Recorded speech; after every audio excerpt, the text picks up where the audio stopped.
Hi everyone, and welcome to today's video. This is an A2 level functional English lesson. We're continuing our series on vacation, and this is part one on getting directions. So how do you get around? How do you find your way in a new place?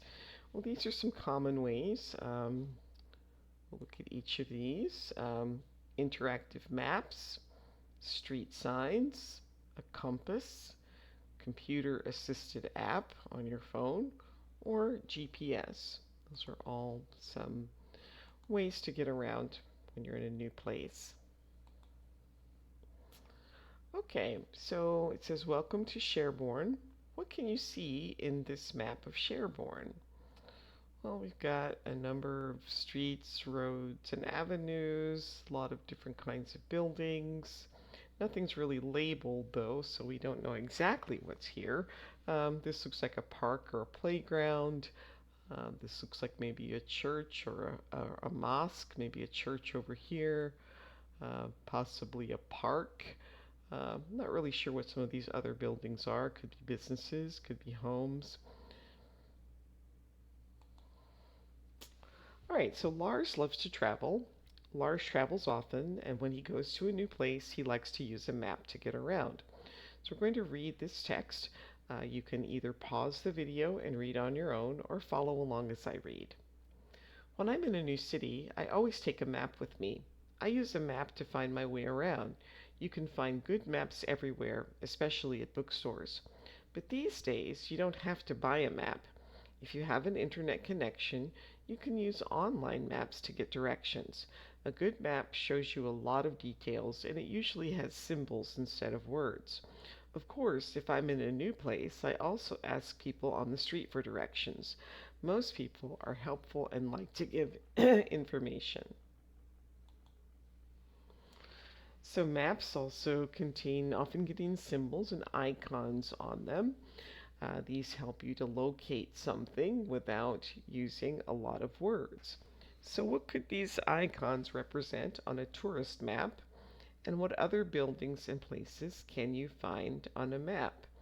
So just take a look at those for a moment, maybe write down your guesses, and then restart when you're ready to see the answers.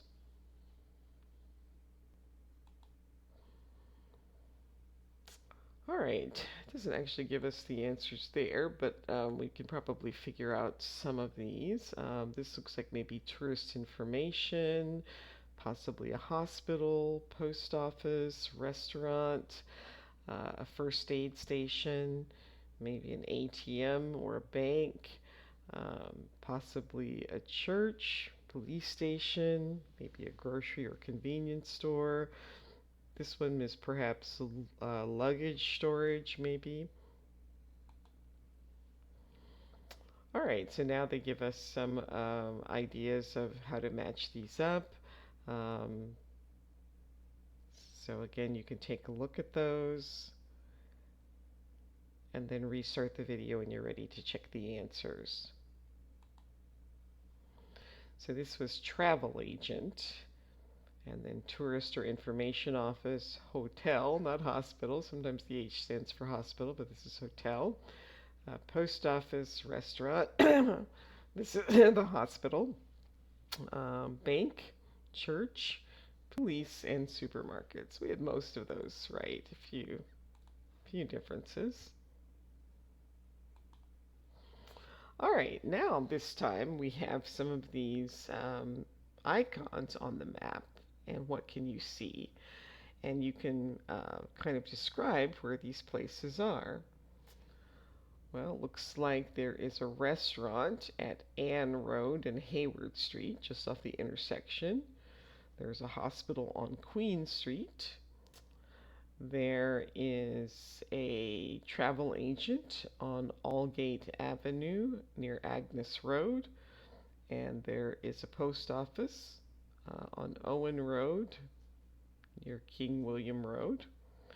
There's a tourist information center on the south end of St. Agnes Road. And then there's a police station a little farther north on Agnes Road, followed by a bank and a church, all on Agnes Road.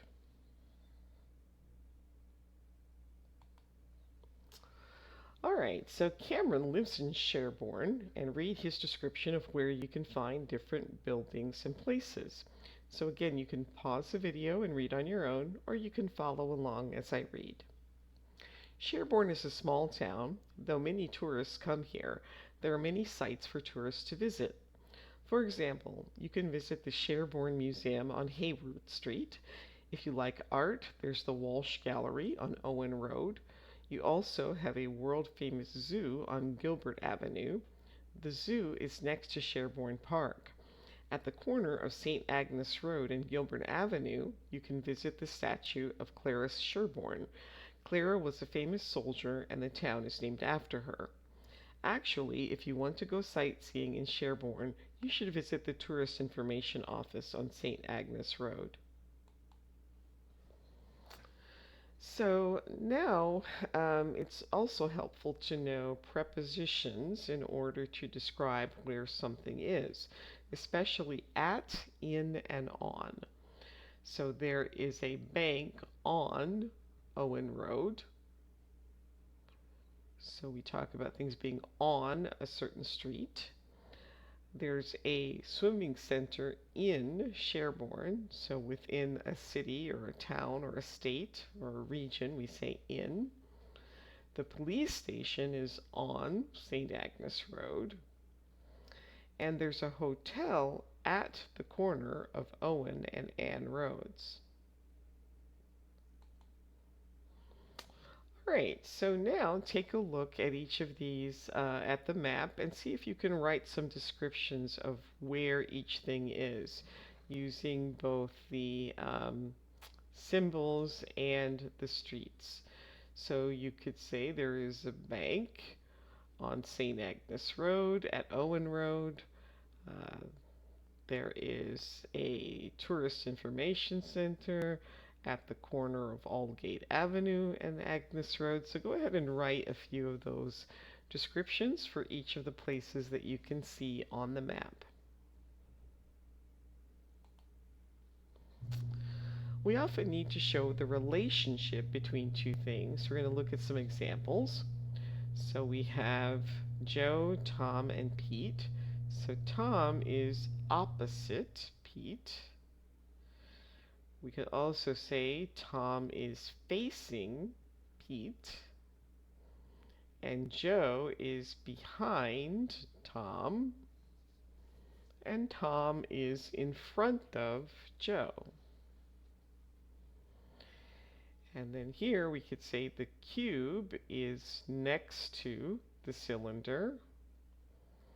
The cube is near the pyramid. It's not next to it, but it's still fairly close because the cylinder is in between. And the ball is past the pyramid. Alright, so now match the icons to the places that they represent, and then afterward you're going to locate these places on a map. So take a few moments, try that on your own, and then restart when you're ready to check your answers.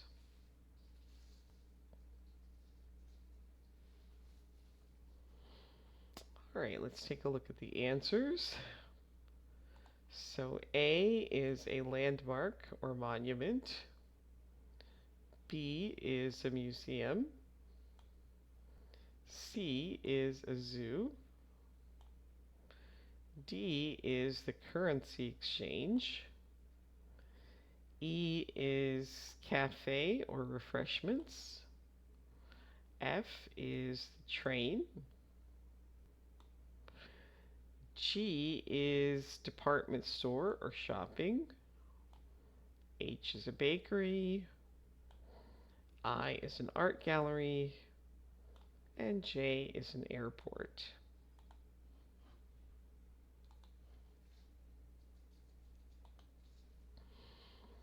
Alright, so again, see if you can pick out where some of the places are and write some sentences about it. For example, there is a bakery on Owen Road, or there is a hospital on King William Road, The hospital is next to the police station. Or you could also say something like the police station is opposite the supermarket. So go ahead and see if you can describe these places where they are and also describe them in relation to other items on the map.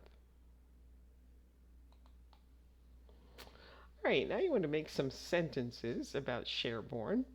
Uh, so you'll probably need to look back at the map to answer these.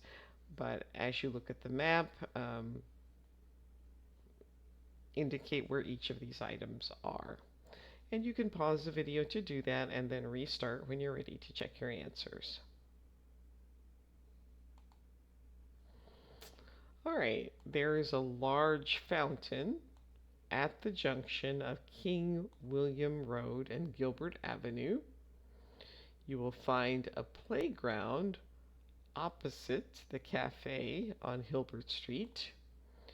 Sherborne has a large outdoor swimming center near the airport on Gilbert Avenue, and you can find a post office somewhere along Aldgate Avenue. And you can also refer back to the map to check those answers. All right, now complete the sentences below by filling in the gaps with the words from the boxes. Again, pause the video, try this on your own, and then restart when you're ready to check your answers. All right, here are the answers. I live in a small city. My house is on Regis Lane. I also live next to the school, so I only have to walk 2 minutes to get there. If you walk past the school, you will come to the junction. And also in the United States, we tend to say intersection instead of junction. Junction is a little more British. Of Regis Lane and Hope Court. Here you can find the post office, the bank, a small supermarket, and a cafe. If you walk down Hope Court, eventually you will reach Maple Road. This road has the bus and train stations on it. Also, on the corner of Maple Road and Jeffrey Street, there is a hospital. All right, so again, you can use this map and practice giving directions, describing where things are, just for some additional practice. And that brings us to the end of today's video. I hope you enjoyed it. Please like, subscribe, share, and leave some comments or questions. Thanks for watching. I'll see you next time. Bye.